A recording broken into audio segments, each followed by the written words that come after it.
मौलिकरण में हम 3 बार भुक्तभोगी, 1-2 बार के नहीं।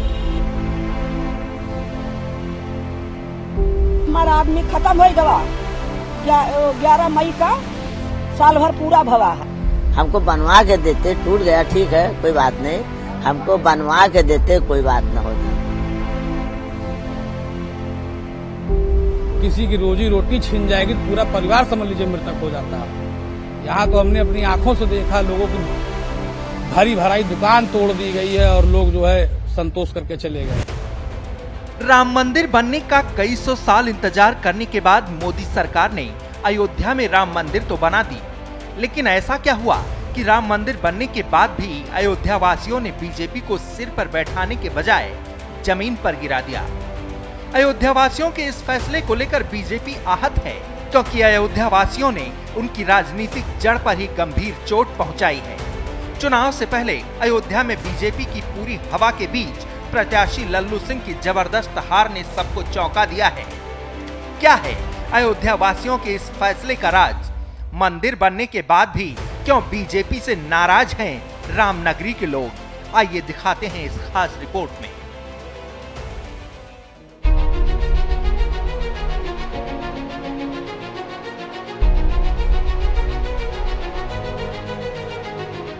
निर्वाचित पदाधिकारी, उनका ओवर कॉन्फिडेंस, उनका घमंड, ये उनको ले गया। हमको अब लगता है ये सुनेंगे और नहीं सुनेंगे 27 में नहीं जाएंगे। कि ठेला लगावत है यार पुलिस मारत है भगावत है, हर पुलिस मारत भगावत है, क्या करिए?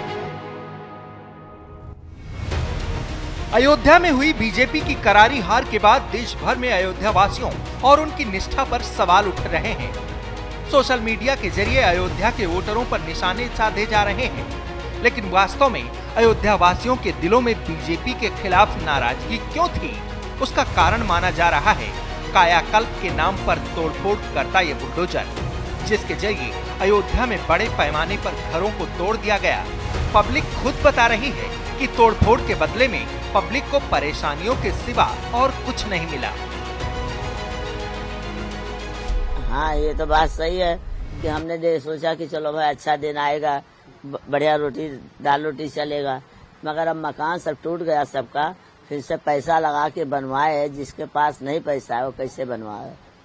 कितनी परेशानी से हम लोग झेले हैं, पैसा नहीं था, कोई देने वाला नहीं है और हमने बनवाए हैं, फिर से कैसे बनवाए? इसमें तो कीमत लगता है बनवाने में ना। अयोध्या यानी प्रभु श्री राम की नगरी।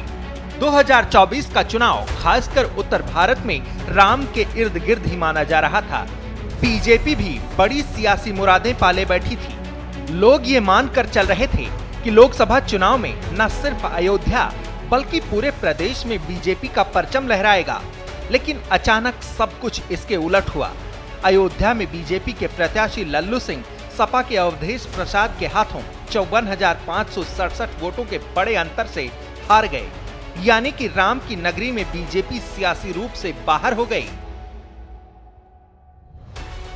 अयोध्या में बीजेपी के प्रत्याशी लल्लू सिंह के खिलाफ जनता की जमकर नाराजगी बताई जा रही थी। हालांकि इस नाराजगी के और भी कई कारण हैं, लेकिन इनमें से एक बड़ा कारण अयोध्या के बीच से गुजरने वाला 14 किलोमीटर लंबा राम पथ भी माना जा रहा है। राम पथ के अलावा अयोध्या के भीतर भक्ति पथ और राम जन्मभूमि पथ का निर्माण किया गया। अयोध्या के इसी कायाकल्प में नगर के कई घर और दुकानों को तोड़ दिया गया। सरकार की तरफ से वादा किया गया था कि जिन लोगों की दुकानें जद में आएंगी उन्हें मुआवजा दिया जाएगा, साथ ही दुकानें भी उपलब्ध कराई जाएंगी। लेकिन तमाम ऐसे लोग हैं जिनके पास 200 साल पुरानी दुकान होने के बावजूद भी दुकान के कोई कागजात नहीं थे। ऐसे लोगों की दुकानें तो टूट गई, लेकिन मुआवजा नहीं मिल सका। दूसरी तरफ जिन्हें मुआवजा मिला उनके आरोप हैं कि उन्हें कीमत सिर्फ 2 से 2.5 लाख रुपए दी गई, लेकिन लोगों का ये पैसा अपना टूटा हुआ घर बनाने में ही खर्च हो गया। लोगों का आरोप ये भी है कि प्रशासन की तरफ से दुकानें तो तोड़ दी गईं, लेकिन बदले में जो दुकानें दी गईं उसकी कीमत 10 से 20 लाख रुपए अदा करनी पड़ी। और तो और जो दुकानें प्रशासन की तरफ से दी गईं वो काफी दूर आवंटित की गईं, जहां व्यापारियों का रोजगार भी प्रभावित हुआ। स्थानीय लोग ये भी कह रहे हैं कि प्रशासन की तरफ से विकास के नाम पर सड़कें ऊंची कर दी गईं, लेकिन नाला न बनने के कारण लोगों के घरों तक पानी भर रहा है और प्रशासन इसकी लगातार अनदेखी कर रहा है। जिसे जन्मभूमि के निर्णय आने के बाद जो उत्तर प्रदेश सरकार ने राम पथ, भक्ति पथ और जन्मभूमि पथ 3 पथों का चौड़ीकरण का क्रियान्वयन किया है और क्रियान्वयन में उन्होंने नियम कानून का पालन नहीं किया, उचित मुआवजा लोगों को नहीं दिया, समायोजन भी बात किए थे, समायोजन नहीं किए, जिससे व्यापारी वर्ग नाराज चल रहा था। साथ में ये महायोजना 2031 लागू किए हुए हैं, इसका रेलवे का विस्तारीकरण है, एयरपोर्ट का विस्तारीकरण, तो लोगों के मन में डर है कि हमारा दुकान चला जाएगा। ये सब डर है, इसी वजह से इस बार लोकसभा चुनाव में व्यापारी वर्ग जो है भाजपा के खिलाफ गया है और जिससे जो है समाजवादी पार्टी इंडिया गठबंधन प्रत्याशी जीता। शुरुआत में हम लोगों का प्रशासन से व्यापारियों का बात हुआ था, तो प्रशासन ने हम लोगों को कहा था 40-60 के रेशियो में 40% मुआवजा व्यापारियों को दिया जाएगा, 60% मकान मालिक को। यहाँ पर 95% व्यापारी जो है किराए पर हैं। लेकिन बाद में अंत में जो है प्रशासन ने पूरा मुआवजा जमीन मालिक और मकान मालिक को दिया और व्यापारियों को 1 रुपया मुआवजा नहीं दिया गया। काफी आंदोलन किया गया, लड़ाई किया गया, तब जाके प्रशासन ने एक फ्रेश या पुनर्वास के लिए सहायता की राशि के नाम पर हम व्यापारियों को आन एवरेज 1 से 1.5 लाख रुपया मुआवजा दिया गया, जो कि आज की मौजूदा महंगाई के हिसाब से बहुत कम है और उससे न कोई दुकान दोबारा खरीद पा रहा है, न उसकी रोजी रोटी बच पा रही है। आदमी बेकार है, परेशान है। आप चाबुक के बल पर पूरा ग्रहण करते चले गए, अयोध्या फैजाबाद पूरा शहर, तो चाबुक आप चलाए हैं तो जनता भी चाबुक चला दी वोट के माध्यम से और इनको बाहर कर दी। अभी तो ये जनता एक इशारा ही है, आगे 2027 है, इनकी चाबुक ऐसे चलेगा, 2027 में निपट जाएंगे। अयोध्या में कई ऐसे परिवार हैं जिनका जीवन यापन उनकी दुकानों पर निर्भर रहा है, लेकिन नव निर्माण के दौरान कई लोगों की दुकानें तोड़ दी गईं। जिन्हें दुकानें मिली उनके मूल जगह से काफी दूर मिल पाई। ये भी लोगों की नाराजगी का एक कारण बना। किसी ने अपनी दुकान खोई तो किसी ने अपना पूरा घर खोया।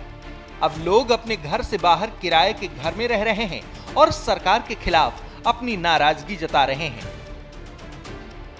हमारी 2 दुकानें थी, 3 बार चौड़ीकरण में गुमटी हो गई है। दुकानें हमारे 30 फुट 20 फुट ऐसे थी, लेकिन अब 10-10 फुट बचा है, फिलहाल ठीक है। मुआवजा 1,50,000। ऐसा है कि दुकान देने से संतुष्ट है, मुआवजे से नहीं संतुष्ट है।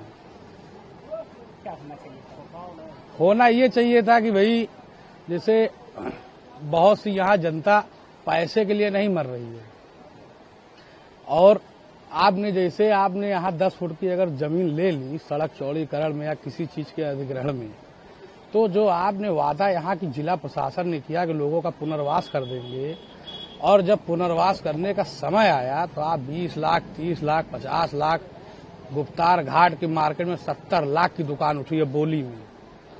अब गरीबों का अगर आप 10 फुट का जगह ले रहे हो, उसको 10 फुट 70 लाख में दोगे, तो प्यासा रोज कुआं खोद रहा पानी पी रहा है, वो कहां से 70 लाख लाएगा? वो तो कोई उद्योगपति है नहीं। ये सब चीज प्रशासन को सोचना चाहिए था और गवर्नमेंट को सोचना चाहिए था कि अगर लोगों का हनन हम कर रहे हैं तो उसकी व्यवस्था भी हमें देनी चाहिए। ऐसा नहीं होना चाहिए कि आप उनका घर ले लिए, दुकान ले लिए, उनका खेत ले लिए और उनको आप बाहर का रास्ता दिखा दो। 2 दिन पहले तो ऐसा लग रहा था कि हम लोगों को अयोध्या छोड़ना पड़ जाएगा, यहाँ के जो छोटे मोटे तबके के जो व्यापारी हैं। लेकिन अब 2 दिन से कुछ राहत है कि कुछ उम्मीद जग रही है कि बच सकते हैं। भैया मंदिर नहीं टूट रहा तब का है न्याय। हाँ, हमारे दादा बाबा का जन्म कर्म यही है। हाँ, मेन रोड पर घर है, हमारे सब यही रहे वाले हैं। कितनी दुकानें थी, कितनी बड़ी दुकानें थी? ये रहा भैया 20 फुट रहा, 15 फुट चौड़ाई रहा, 20 फुट गहराई रहा ना। अच्छा, जब तोड़ा गया हाँ, तो आप लोग को क्या कहा गया, कितना मुआवजा वगैरह दिया गया? मुआवजा 2-2.5 लाख रुपया दिए रहे भैया। हाँ, मुआवजा उससे ज्यादा बनवाई लाख दवा है। फिर खरीदन 5-10 लाख का खरीदन 15 फुट जगह। किससे खरीदा? हनुमानगढ़ी वालों से? हाँ खरीदा है भाई, सब रोक दी, कहाँ जावा जाए। 50 रुपया खा। तो इससे कितना परिवार आप लोग का चलता था? परिवार हमरे हैं 4 लड़कियां हैं। अब की वही चिंता, हमारा आदमी खत्म हो गवा। 11 मई का साल भर पूरा भवा है और 4 लड़कियां हैं, 3 बहू हैं, तो 3 ठू नाती पोता है। सब इसी से गुजारा वगैरह? हाँ यही से चला था भैया। हम लोग को उचित होना चाहिए था कि मान लीजिए हम लोग की पूर्ण रूप से जो सरकार ने कहा था कि आपको कहीं विस्थापित करा देंगे, वो करा देंगे, तो हम लोग को जैसे दुकान हम लोग की गई थी, हम लोग को मुआवजा न दिए होते, जो टेढ़ी बाजार में आवंटित हो रही थी हम लोग को निःशुल्क ही आवंटित करा दिए होते, तो कम से कम हम लोग अपना रोजी रोटी अपना किसी तरह करते वहाँ से। ऐसा नहीं हुआ? ऐसा नहीं हुआ। तो क्या ये न्याय हुआ आप लोग के साथ? नहीं, न्याय तो खैर नहीं हुआ, क्योंकि हम लोग 25-25 साल से यहाँ पर दुकान था, उसी के आधार पर हम लोग अपना यहाँ रोजी रोटी अपना कमाते खाते थे, बच्चों को पढ़ मंदिर बन गया है? नहीं, हाँ, अब उम्मीद तो ये थी कि अब राम मंदिर का निर्माण हो गया है। जब हम लोग का चौड़ीकरण नहीं हुआ था तो ये हुआ कि अब जो 20 साल की तपस्या हम लोगों ने किया उसका लाभ मिलेगा, अब दुकानदारी होगी, बढ़िया होगी। उसी समय हम लोग वहाँ से हट गए। अयोध्या वासियों की अपनी नाराजगी है। व्यापारी इस चुनाव से लेकर आगे आने वाले चुनावों के लिए भी बीजेपी के नेताओं को चेतावनी दे रहे हैं, तो वहीं अयोध्या में बीजेपी की हार को लेकर कई लोग आहत हैं। हम तो यही कहना चाहेंगे कि जो अपने देश के लिए और एक जो हमारी मातृभूमि है, जिसके लिए मोदी सरकार ने जो राम मंदिर लाया, जो कि हमारी मतलब राम मंदिर के ऐसी प्रथा जी का बहुत सालों से चली आ रही थी, जो और हर चीजों को मोदी जी ने पूरा किया, पर जो है देश के लिए वो हर चीज करते जा रहे हैं। लेकिन अयोध्या की नगरी में इस बार हारने का मेन कारण था जो है लल्लू सिंह का व्यक्तित्व की भावनाओं की वजह से। ये हिंदुस्तान हिंदू नमक हरान कहिए, जय श्री राम नत कहिए इनको। दुखी हैं आप लोग अयोध्यावासी? दुखी, हम लोग अयोध्या से जीत गए हैं, ये जाकर 5वां सीट पे जाकर 4 सीट पे हारे हैं, है ना। अब बलिया से भी साइकिल निकली है। अब इसी दिन हम क्या कहें, आज कभी नहीं सुधरेंगे नहीं, जिंदगी भर लोग पत्तल चाटते हैं, चाटते रहेंगे। जैसे मायावती के सैंडल उठाते रहे, ये सब अखिलेश के सैंडल चप्पल उठाएंगे। क्या होगा? कुछ नहीं होगा, रहेगा भाजपा। अच्छा भाई, इन्हें आने से क्या हो गया? मोदी जी कुर्सी बैठे हैं, योगी जी यहाँ बैठे हैं, इनका टोटी डोलने वाली है, डोलने वाली है। गए थे दिल्ली नीतीश, चंद्रबाबू नायडू गए थे, क्या हुआ? कुछ हुआ? हाँ, एक चीज हम कहेंगे कि राम मंदिर के स्नेह जिसको मिलना था ले गया तीसरा, वो नहीं होता। वो तो हारने कारण ही इनका सांसद कभी किसी के चौकट से नहीं गया, पर्ची नहीं गया, इनका रोड सब साइकिल पे गया। अयोध्या से पूरा हनुमानगढ़ी सब संत महंत साइकिल पे चढ़ गए। कहना बहुत दुख की बात है कि और बहुत शर्म की बात है, इस अयोध्या की मतलब जो उन्होंने किया, मतलब ये आंसू निकल रहे हैं आंख से कि ये जो हार गए बहुत गलत हुआ। मतलब पूरे अयोध्या का जो है एकदम से ये बेकार हो गया था। अयोध्या में हुई बीजेपी की हार को लेकर सियासी गलियारों में विश्लेषण किए जा रहे हैं, तो बीजेपी के भीतर भी मंथन किया जा रहा है। हालांकि जिस तरह से स्थानीय निवासियों और व्यापारियों की बातें सामने आ रही हैं, उससे यही लगता है कि अयोध्या वासियों को मंदिर की चिंता तो थी ही, लेकिन अपने घरों और दुकानों को खोकर ये लोग आहत भी थे। ब्यूरो रिपोर्ट, श्रेष्ठ उत्तराखंड।